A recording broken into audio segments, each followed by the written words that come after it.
Joe, please repost on your massive You scream. We all scream. following. Does anyone even watch? Huh? Does anyone even go on Twitter anymore? Hey, Everybody, you know how many people? Hi, everyone. I see our video is up now. You know how many people watch this on social media, Joe? A lot. Oh, yeah? Of people. Okay. All of the people. Hey, yes. be careful. Don't get on his case. He's union. Yes. Oh, I saw that today, actually. He's got a union behind him now. I saw that today. Is the Sabres game still 1-1? Somebody just tweeted at me, still trying to run that wide receiver screen. I'm assuming they were referring to Dalton Kincaid with me, yeah, really. saying that they got to use him more, right? Maybe not. His snap counts have been between like 40 and 65% at most. Guys, Lloyd Taco has already signed on. You're supposed to save that for actually on the air, not just the stream. Yeah. All right, we're back. Stand by.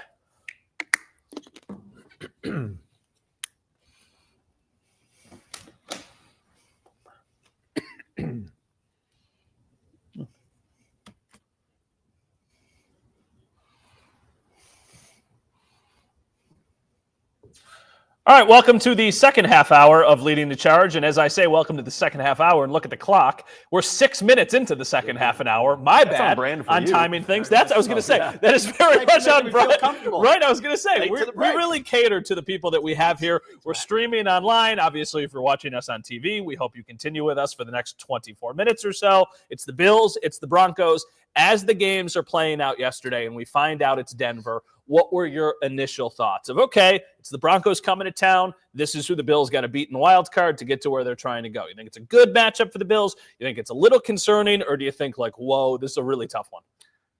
I think it's the best of what they could have hoped for of the potential playoff paths in the first round because, even though the Steelers have lost 4 in a row, I still think they're a pretty good team with a good defense that would give them a tough game. Yeah. Chargers, I don't think the Bills would have wanted anything to do with them. Yeah.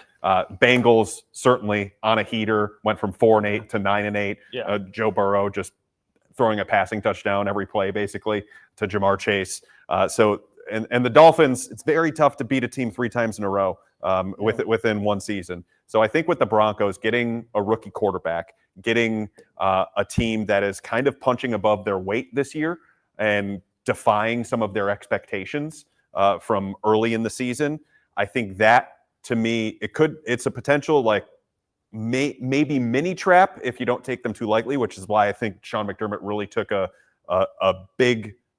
They're great. He was. They're great. He was really. That was the message today. They're the Bo Nix is it. Yeah, he was really talking them up today, and I think that was intentional. Yeah. So yes, I think the Broncos are the term I used earlier was the path of least resistance. Yeah. Yeah, I'm good with it.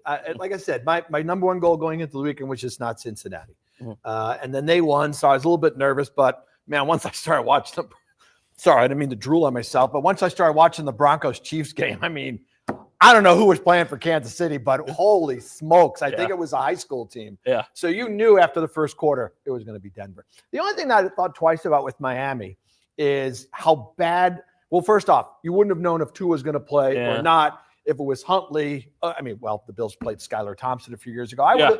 Miami's offense is a train wreck. Mm-hmm. So that's the only thing. I like Nix. I like Sutton.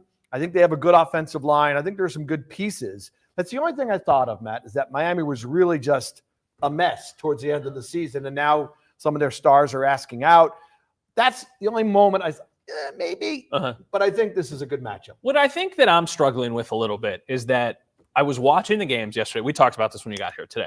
I'm watching the games yesterday, and you see them put up 38 points. I know it's against backups, but you're like, whoa. Like Bo Nix threw more touchdowns than he had incomplete passes. May I interject? You can. Joe Milton just put up 23 points on the Bills. Right. Yesterday. Yeah. Right. I think that. They're going to trade Derek May, or they're going to trade May now. Yeah. No, don't forget it. I know. The game didn't happen. They didn't have their best players at all 3 levels on defense playing in the game. Yes. I know. I mean, it's fair. We've already got a ton of questions. It is incredible how quickly people get to Tyler Bass, but like 4 of the questions here are about Tyler Bass. I hope the game doesn't come down to a field goal because I have no confidence in Bass. How much of a concern is Tyler Bass? Should we be concerned about Tyler Bass? I mean, these are all completely valid questions because think about last year in the playoffs, a kick that Tyler Bass has to make and he misses. Now, I'll say this. I think the Broncos are a sneaky tough matchup and it's going to be a close game. If it comes down to a field goal, Their kicker's good. Then like you don't deserve. You're not a good enough team to go to the Super Bowl and win the Super Bowl if it's coming down to a field goal against the Denver Broncos in the wild card game at home. I don't know that that's true. I mean, I understand that games are close. I understand that. You want your kicker. Stuff happens. Weird stuff happens for sure. I mean, I kind of agree with everybody, though. Like, I don't know if you just tell me right now, you're down 2, and he's got to make a 40-yard kick for the win. Would you sign up for that? I don't know if Bills fans would feel that way. A 40-yarder? You want a 50? How about a 39?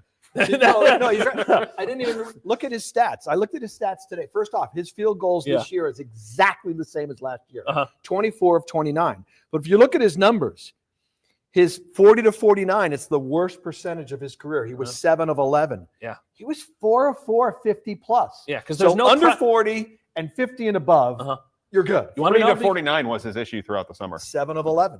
And he missed 5 extra points. He's never missed that many extra points. Because there's no pressure on the 50-yarders, because if you miss them, nobody's like, you have to make that kick. We expect you expect to make the 40-yard. Yeah. All right, we're going to go to a quick break. There are questions about Brandon Codrington. We will answer those during the commercial break. Poor Brandon Codrington doesn't get the real show. Right? so, Brandon Codrington, I'm sorry. That's funny. I don't want you to be feeling like you're just the commercial break guy. I'm sure he's watching. Mike says, I want to talk Codrington. A couple other people, Mimi, comments on the status of Brandon Codrington. So Sean McDermott tells us today that he is dealing with a hamstring injury that he suffered in yesterday's game against the Patriots. I'm sure he got it while he was playing defense. He's like, 5'6", and he was playing corner for the Bills at one point. So like he was out there for a lot. Hamstring injuries are tough. Like I am almost assuming, not a doctor, that he probably will not be available for Sunday's game.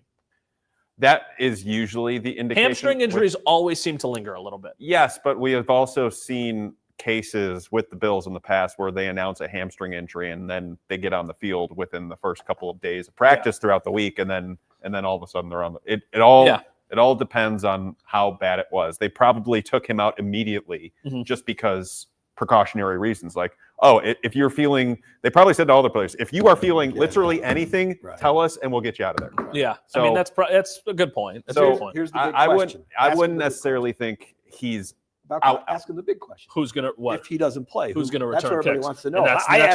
That's the next question for Mike. What is funny about that is 2 games ago against the Jets, he actually did not return kickoffs. Ty Johnson. It was Ty Johnson and Ray Davis. It was Ty Johnson and Ray Davis. But punts would be different. I mean, they could call up KJ Hamler, which I don't know that they would want to do that because KJ Hamler revenge game.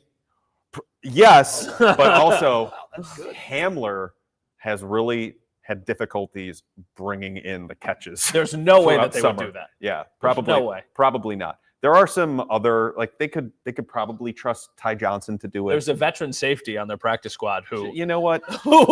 They could. I'm just saying. He has punt return experience. He has punt return experience. What's the term I'm looking for? Cease and desist. Yeah. Wow. I mean, if we're going to commit to a bit, we're going to see it through for the entire season. And then this one's from Lori. She says, "What's up with Amari?" And there's a couple other things about Amari Cooper. Carlton, if Cooper misses practice, isn't that a concern? So if you're unaware, Amari Cooper did not travel with the team to New England for the game yesterday. He is also not back with the team. Now, Sean McDermott did tell us that it's a family matter and he is not going to get into any more detail, but he also said that he's expecting him back. So my guess... Didn't he say, I would hope? I would hope that he's That's back. not we're expecting him. Oh, that's a good point. That he did. Was it? I hope.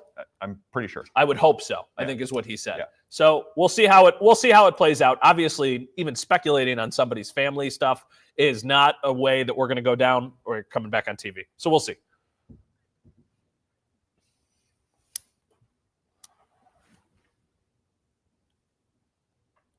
All right, welcome back. Question from Daniel. I'd hope so. I would hope so. I would hope so. That is in regards to Amari Cooper. He has not been with the team the last couple of days. Sean McDermott says he hopes that he will be back with them at some point this week dealing with a family matter. Daniel just commented on Facebook. Can you speak to the lack of production in the tight end position? Why? Now, about 10 minutes ago, I said that I think they're trying to save Dalton Kincaid a little bit. And you said they've been trying to save him for like 16 months or so. But it is a very valid question. Why are the tight ends not more going into the season? You saw what we thought our predictions for the year would be. I would have almost guaranteed that he led the Bills in catches this season. See, I was on the opposite side of that. Yeah, you told me that at training camp. Because of Dawson Knox. Yeah. And no one in the fantasy football community believed me about it. I did it. I was wrong. Kincaid was like the Knox. fashionable They pick love where us. he's going to lead the team because of the Absolutely. receiver overhaul. Yes, but they love Dawson Knox. They want to get him on the field. Good last year. Yes, but they love Dawson Knox. And they what want to happened to the whole we love two tight ends? Well, that's kind of gone to the wayside. They That still do that it went some. with Ken Dorsey. Yeah. Kincaid can't block. That's his biggest issue. And they want to be a balanced Mac Hollins offense. is on the field. Mac Hollins is out there a bunch. Amari Cooper isn't really that great of a blocker. Dawson Knox can block, and he blocks very well, and he's done a good job of it this year. So even though his stats have been down, Kincaid's stats have been down, I would say they're pretty happy with the tight end position and what they've gotten from it this year. I just feel like they need some. The playoffs are always about like who's going to step up, like what player that you weren't expecting to. I actually like this comment from Mike. He said, "I think this might be another big game for 26." I tend to agree. I feel like this is a game where if you get the running backs involved in the passing game, that could go a long way. And it feels like Ty Johnson. I mean, there have been games when Ty Johnson has more snaps than James Cook. There's been a lot of games of that. Yeah. Ty Johnson, it's funny. I wrote this in a certain way. I think you can almost call Ty Johnson the 1B because he is out there every single third down. A lot. He is out there every single pass end of half situation in for James Cook. James Cook is only out there on first and second downs and when they're short yardage situations. So if Ty Johnson is getting almost as many snaps as James Cook pretty much every week, that's a 1A, 1B situation. We got a fashion comment from Carlton. Would you like to comment on fashion? It's not our fashion. It's the Bills' fashion. Thank God.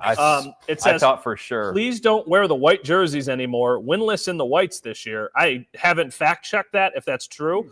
But what I wanted to say is, how gorgeous are those Broncos jerseys that they wore yesterday? Ones. The orange ones are so nice. For someone who grew up in the 70s watching the NFL, that's their jersey. The orange jersey with the blue helmets. With that logo. I love those. Yeah, there's an aura about those jerseys, and now they're going to go to those gross, like, white jerseys with the navy helmets. With the mountains. With, the weird. It's a massive downgrade. So for that reason alone, I could see them just. Fun fact, when they came out with those jerseys, I texted Matt and my buddy and said, hey, and this was before the draft. I said, hey, these jerseys we're drafting Bo Nix. Here we are. And here we are. So what is the Bills' best uni combo, in your opinion, to wear this Sunday? I'm not the one to ask for this. So it's the blue. It is the blue jersey with the white pants. Their traditional home jersey is the best combination they have. And I quite frankly think they should never wear a red jersey again. But that's just my opinion on it. You don't like the Pat the Patriot look? No, I don't like that. All right, we have to actually go to a commercial break. We're going to be right back. But I like all red. I like the color rush red too. I like Nick's question for the next segment, but we can answer Matthew's right now during the commercial break. Did Hollins do enough this year to bring him back, or would you let him walk? I think it's a slam dunk that he's back, right? It's not going to cost you a lot. It's not going to cost you. It might cost them more. It's going to cost them more, definitely. But I don't even think they would consider letting him leave. Do they save if they get rid of Samuel?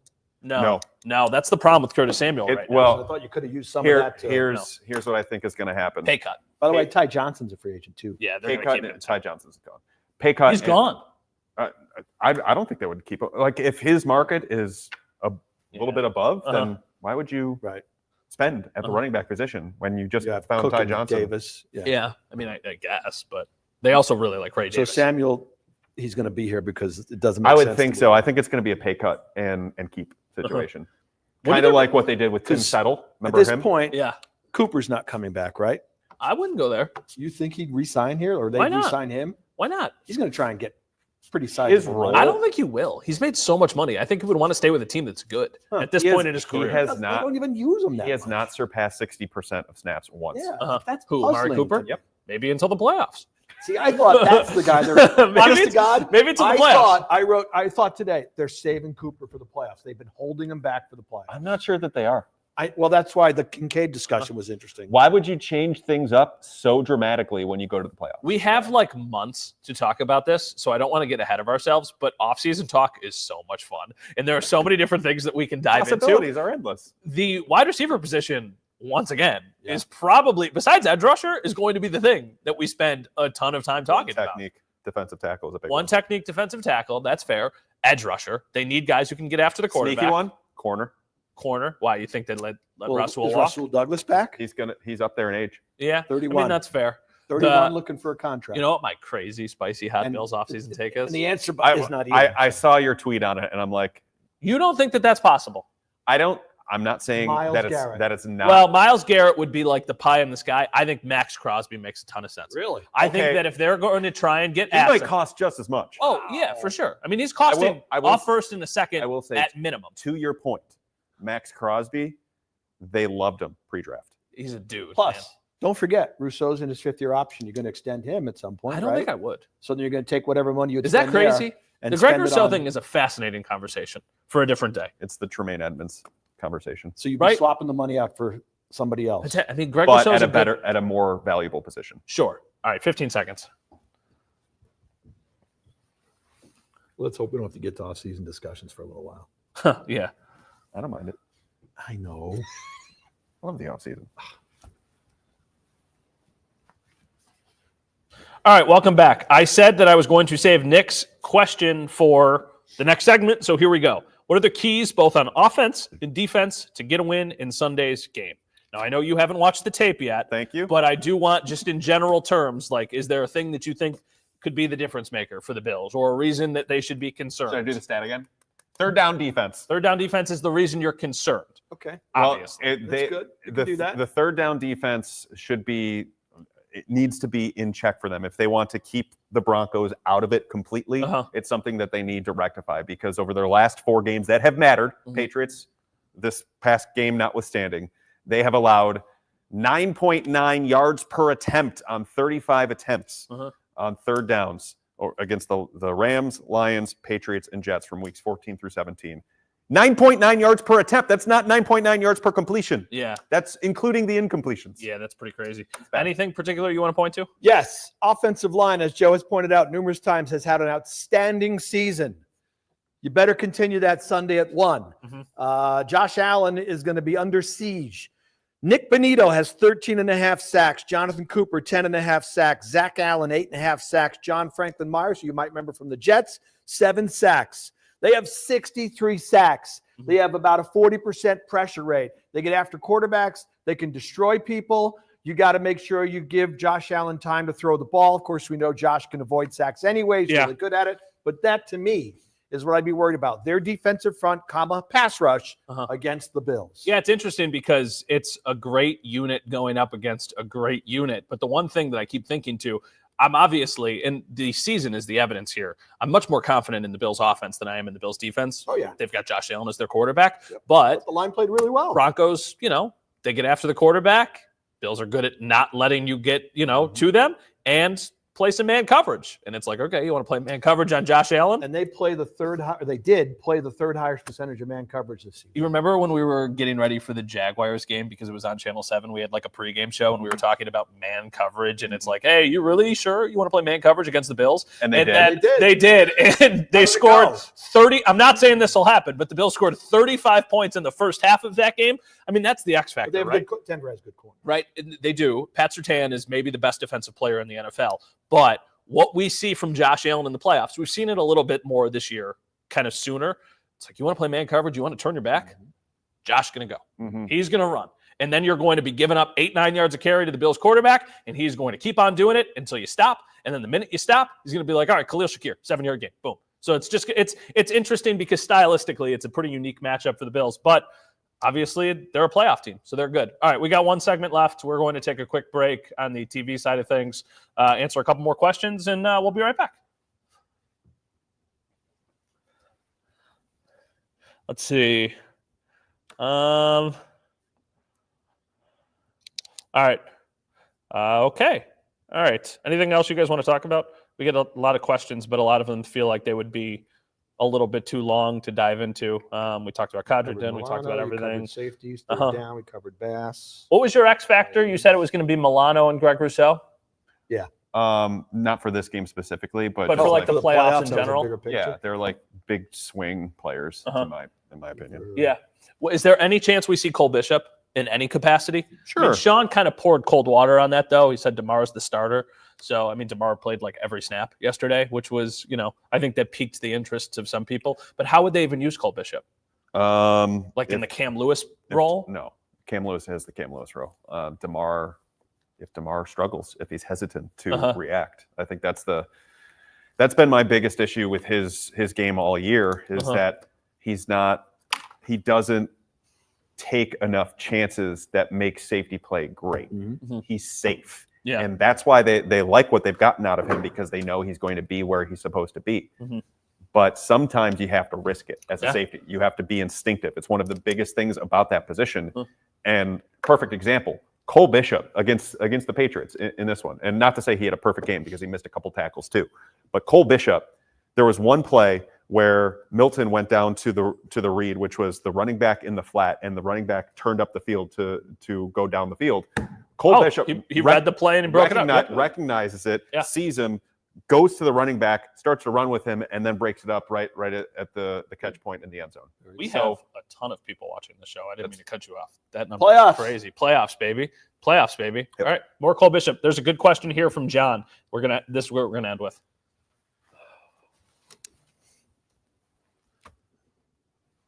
All right, welcome back. Final segment, leading the charge as we get ready for this Broncos game on Sunday. I do want to let you know that if you've enjoyed this, we are going to do a special edition of Leading the Charge on Thursday at 7 o'clock. It'll only be a half an hour, but we hope you can join us for that.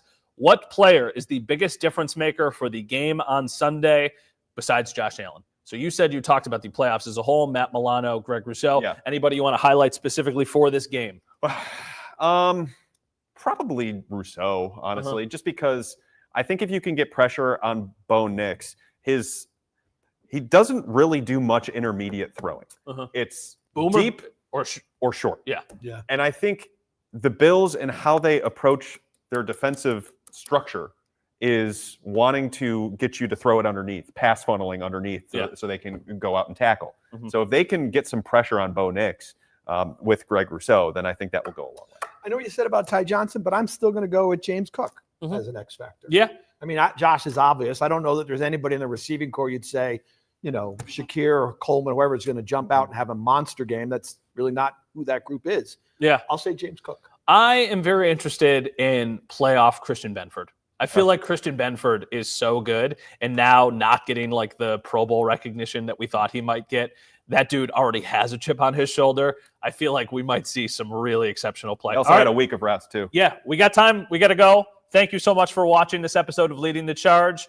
We'll keep going until the Bills season ends. We'll see you guys on Thursday. Have a great week and enjoy the game on Sunday. Welcome to the playoffs, everyone. All right, gentlemen. Good night, everybody on the stream.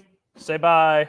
Welcome to Monday night. Howard and I are going to go watch